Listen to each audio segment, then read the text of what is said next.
Does the perfect crime committed by a genius really exist?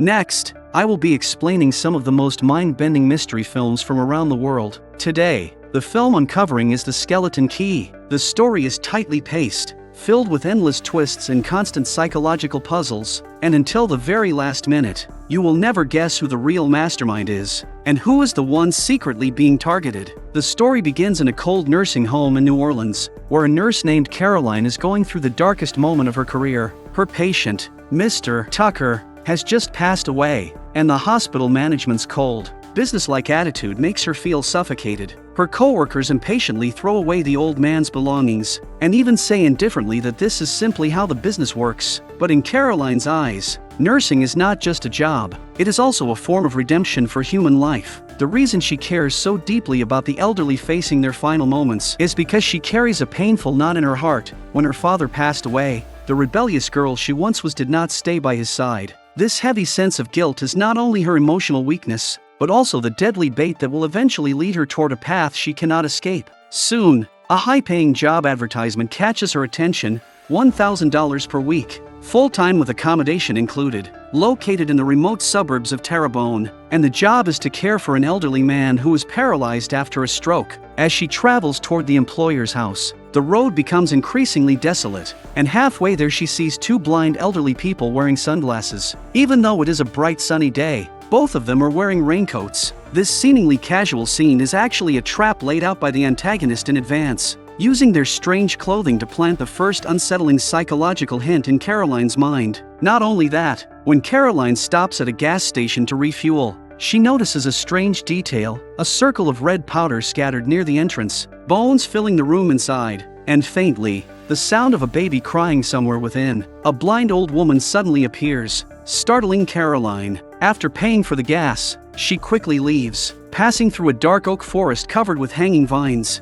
Caroline finally arrives at her destination, an old southern plantation house that feels gloomy and oppressive. The front door is unlocked, and Caroline walks inside alone. After passing through a long hallway, she sees the employer couple and a young man in the back garden. The young man introduces himself as Luke, a real estate lawyer who helped arrange the caregiver position. The elderly man in the wheelchair is named Benjamin. However, during their first meeting, Benjamin's wife, Mrs. Devereaux, shows an unusually strong hostility. She bluntly criticizes Caroline for not having a southern accent, and firmly declares that outsiders simply do not understand the rules of the plantation. This unreasonable hostility immediately angers Caroline, and she turns around, ready to leave. Lawyer Luke quickly runs after her and tries desperately to persuade her to stay, and he explains emotionally that Benjamin only has about a month left to live, and that Mrs. Devereaux is simply afraid of losing her husband, which is why she appears so harsh. These words strike directly at Caroline's regret over her father's passing, awakening her deep desire to help others, and she decides to stay. On the very first day she moves into the plantation, a strange atmosphere begins to spread throughout the house. While tucking a blanket over the paralyzed Benjamin, the man who had been completely motionless suddenly bursts with surprising strength and tightly grabs Caroline's arm. A meaningless rasping sound escapes from his throat, and his eyes are filled with overwhelming fear and desperate pleas for help. Ben, you're hurting me. At that moment, Mrs. Devereaux quietly appears behind him, holding a cup of cloudy medicine. She skillfully forces an anticoagulant into Benjamin's mouth, and then turns around, looking Caroline up and down with an intensely scrutinizing gaze, and casually yet clearly asks a strange question. I bet you're all marked up, aren't you? Marked up? Written on. I know you young people always jabbing yourself with ink and needles. You're written on, aren't you? Not where you can see. Pay attention to this detail. As a nurse who is only here to care for a paralyzed patient, why would the employer care so much about whether she has tattoos on her body? After that, Mrs. Devereaux lays down a rule. Caroline only needs to take care of Benjamin, and she does not need to do any housework. While becoming familiar with the environment, Caroline discovers two extremely unusual things. First, in this enormous plantation house with more than 30 rooms, there is not a single mirror anywhere, and the walls are left with only the faded marks where mirrors once hung. Mrs. Devereaux explains that when people grow old, they simply do not want to see their aging appearance reflected in the mirror. Second, although the plantation was purchased by the Devereaux couple, the house still displays photographs of the previous owners, a pair of white siblings. Out of curiosity, Caroline picks up a photo frame to examine it closely, and inside the frame she accidentally discovers a hidden old photograph. The siblings standing together with two black servants, and on the back of the photo are written the words "Justify Papa" and "Cecile Mama." Soon after, Mrs. Devereaux hands Caroline a key called the skeleton key, claiming that this key can open every door in the old house. But immediately afterward, she warns Caroline in an extremely strict tone that she must never enter the attic on the top floor, because Benjamin suffered his stroke there. A few days later, the test of obedience begins. Mrs. Devereaux suddenly claims that her legs are inconvenient and asks Caroline to go up to the attic to fetch a bag of flower seeds. This is a carefully designed double test of obedience and curiosity. The attic is dimly lit, and just as Caroline picks up the seeds, a violent banging sound suddenly echoes from deeper inside. Following the sound, she discovers a hidden door behind a storage shelf, and the door handle is shaking violently, as if something terrifying behind it is desperately trying to break out. Caroline is startled, and instinctively takes out the key to open the door, but she discovers that something is stuck inside the keyhole, making it impossible to open. She hurries downstairs to ask about it, but Mrs. Devereaux flatly denies everything and coldly says that the door has never been opened since they moved in. This suspicious denial, combined with what she already knows about Benjamin suffering his stroke in the attic, completely ignites Caroline's curiosity. Human curiosity is the very first crack in the gate to darkness. That night, thunder and heavy rain fill the sky, and a piercing crash suddenly wakes Caroline. She rushes into Benjamin's room, only to find the wheelchair empty. When she pushes open the window, the sight before her makes her gasp. The completely paralyzed Benjamin is actually crawling across the wet and slanted roof outside the window. When Caroline cries out in shock, Benjamin does not stop, and instead desperately speeds up as he tries to escape. Before falling heavily onto the muddy grass below, Caroline runs downstairs to help him, but Benjamin struggles with all his strength, refusing to return to the house no matter what. Mrs. Devereaux arrives after hearing the commotion, and her first reaction is not concern for her husband's injuries, but to question whether Caroline gave Benjamin his medicine on time. When Caroline runs back into the room to get the wheelchair, a chilling sight appears before her eyes. On the bedsheet lying on the floor, 3 crooked words written in mud clearly read "Help me." Caroline's heart nearly stops, and she quickly stuffs the sheet into the wardrobe. When she returns to the yard and helps Benjamin up again, Benjamin's eyes lock onto hers, and that look is not the result of illness, but the desperate plea of someone who is completely conscious. The next day, lawyer Luke arrives at the plantation. Caroline feels as if she is grabbed onto a lifeline, and she immediately pulls him into the room, attempting to expose Mrs. Devereaux using the bedsheet with the message. However, when she pulls the sheet out of her suitcase, the words have mysteriously disappeared. Clearly, Mrs. Devereaux had already replaced it beforehand. Caroline is left unable to explain herself, and Luke then takes advantage of the situation and skillfully calms her down with a psychological strategy. Luke continuously strengthens Caroline's sense of being a savior through his words, hinting that Benjamin truly needs her help. Just as they are talking, Mrs. Devereaux suddenly pushes the door open and walks in. Seeing the two of them alone together, she immediately makes a sarcastic remark suggesting they are growing close, and Luke surprisingly responds without the slightest hesitation. "You know you're the only woman in my life."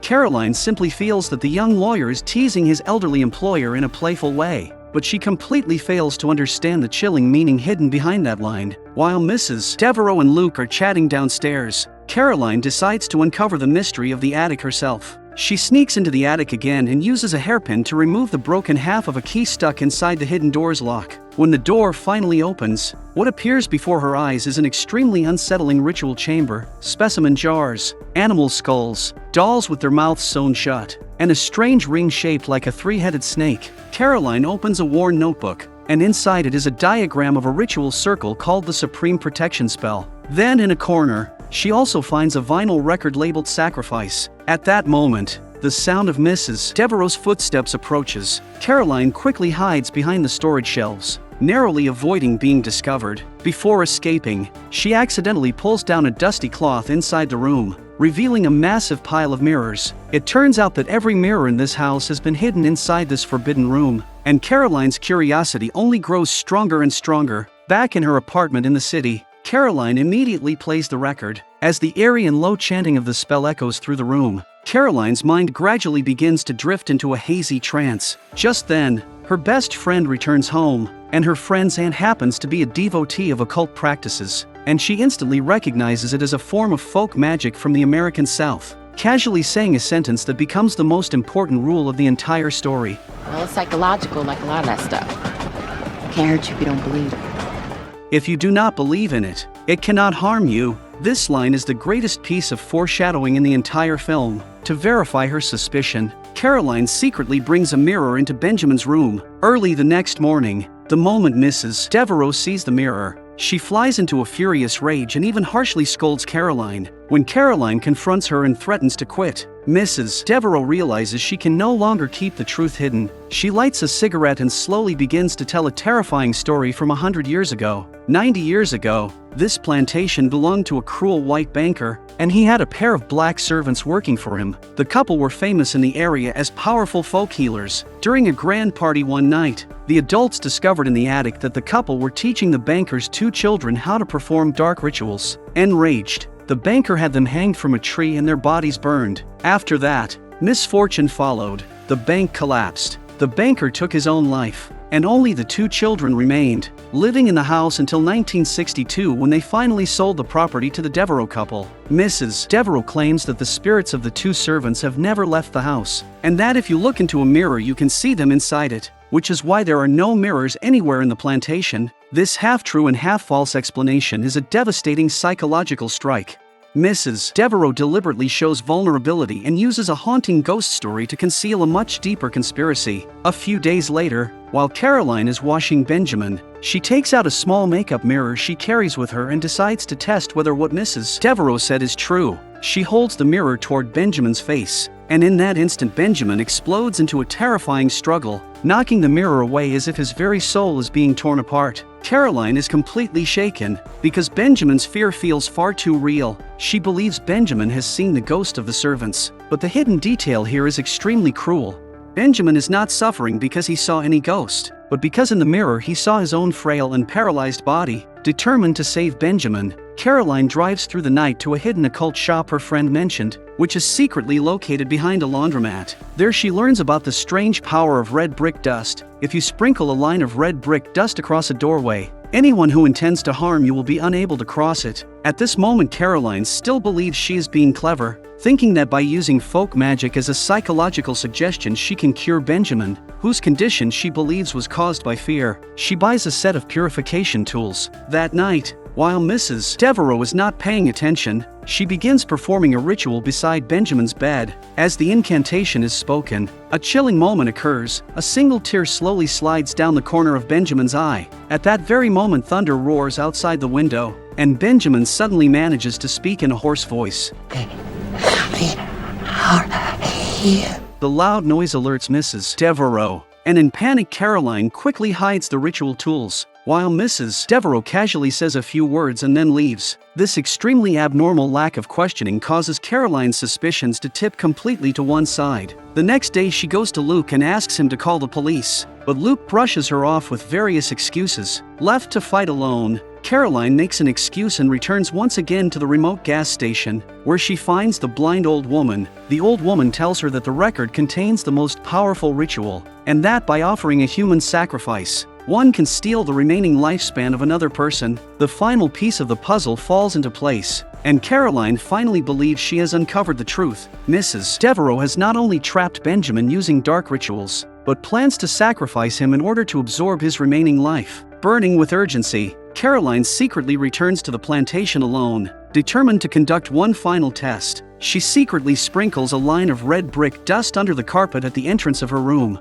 and then uses a leaking pipe as an excuse to invite Mrs. Devereaux inside to check. A strange scene unfolds. Mrs. Devereaux's toes stop right in front of the red brick dust, and she even instinctively steps back, quickly making an excuse about cooking and leaving in a hurry. The test is successful. The red brick dust truly blocks those who carry malicious intent. At that moment, Caroline's worldview collapses completely, and she fully believes that the power of the ritual is real. At dinner time, the battle between life and death begins. Taking advantage of a sudden power outage, Caroline secretly pours a sleeping drug into Mrs. Devereaux's tea. As the drug takes effect, Mrs. Devereaux collapses onto the floor. Yet in her hand she tightly clutches the paper containing the diagram of the supreme protection spell. Caroline snatches the diagram and pushes Benjamin's wheelchair toward the front door in a desperate rush. The door is locked tightly with heavy chains, and the car has already been wrecked. Caroline has no choice but to hide Benjamin inside the garden shed, while she jumps onto a small boat and desperately rows through the stormy swamp in an attempt to escape. Covered in mud, she finally reaches lawyer Luke's house and begs for help. Luke calms Caroline down, takes the phone, and walks into another room, claiming he is going to record evidence. Still shaken, Caroline's eyes fall on Luke's desk, where she notices books titled Beginner's Guide to Law and Introduction to Wills and Trusts. How could a professional inheritance lawyer possibly be reading such basic beginner books? She then pulls open the drawer, and inside she finds it filled with secretly taken photos of her, and at the very bottom of those photos lie the familiar three-headed snake ring and the broken half of the skeleton key. At that moment, every clue connects together like a deadly machine. Luke and Mrs. Devereaux have been working together all along. The hidden attic door that could not be opened was a trap deliberately set by Luke after he broke the key. Before she can even react, Luke suddenly tightens a rope around her neck from behind. When Caroline wakes up again, she finds herself tightly bound and stuffed into the passenger seat of Luke's car, which is driving straight toward the plantation that feels like a dark abyss. Mrs. Devereaux stands at the entrance holding a shotgun as they demand to know where Benjamin is. At the moment between life and death, Caroline catches sight of the red brick dust beneath the rug near the door, and thinking quickly she lies about Benjamin's hiding place, luring Mrs. Devereaux away and seizing the chance to break free from Luke and run into the house. At this point, Caroline fully believes in the power of the ritual, and she frantically begins scattering red brick dust across the entrances of every room. A strange thing happens. Luke is truly blocked outside the doorway by the line of red brick dust, and the dust actually works. But just as Caroline believes she is finally safe, Mrs. Devereaux suddenly appears from the other side. Try to use my tricks on me? Huh? The two struggle violently on the staircase, and the young Caroline kicks the elderly Mrs. Devereaux down the stairs, breaking both of her legs. Caroline rushes into a room to call the police, and also calls her best friend for help. But the phone line is soon violently ripped out by Mrs. Devereaux downstairs. With nowhere left to go, Caroline is forced up into the attic at the very top of the house, and when she pushes open the hidden door, she sees a massive ritual circle already drawn on the floor with white chalk. In the face of desperation, Caroline takes out the protection charm she had grabbed earlier and desperately imitates the ritual at the center of the circle, lighting candles, sprinkling sulfur, even cutting her finger and placing strands of her own hair. Just as the final step is completed, Mrs. Devereaux, with both legs broken, drags herself into the attic while leaving a trail of blood and grinning viciously. We've been waiting for you, Caroline. Waiting for you to believe. It doesn't work if you don't believe. Caroline's mind explodes with realization. This is not a protection circle at all. It is a trap meant to imprison the sacrifice, and the diagram was deliberately left for her to take when Mrs. Devereaux pretended to faint. From downstairs comes the sound of Luke playing the sacrifice record. The rule that belief makes the ritual real now becomes the blade that cuts directly into the soul. Mrs. Devereaux suddenly pushes a huge mirror toward Caroline, and in the mirror countless faces flash past. The little girl who was killed a century ago, the younger Mrs. Devereaux, and finally the face of the Black Witch Cecile. Amid the screams of both women, the exchange of souls is completed in a flash of lightning. Early the next morning, the Caroline lying in the attic slowly opens her eyes. She props herself up and skillfully picks up a cigarette from the floor and lights it. Thank you, child.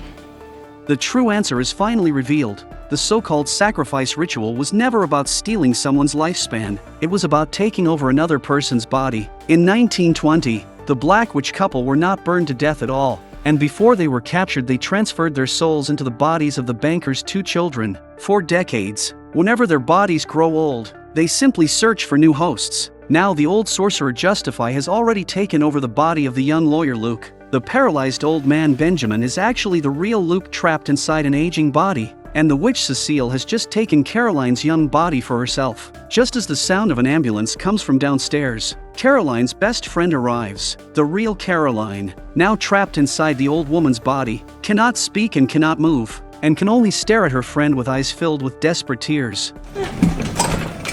They left her at the house. The fake lawyer Luke gently places his hand on the friend's shoulder and reveals a deep smile. The next target for possession has already been chosen. What truly sends chills down your spine about the skeleton key has never been the supernatural scenes, but the cruel truth it reveals. When you stare into the abyss is not only staring back at you, it is patiently waiting for you to walk into the trap yourself. In a world filled with the unknown, curiosity can be a good thing, but sometimes there are doors that should never be opened, and there are favors that should never be offered, because you may never know how long the eyes on the other side of the door have already been watching you. That's all for today's explanation, and next time I will bring you another mystery film with a twist you will never see coming.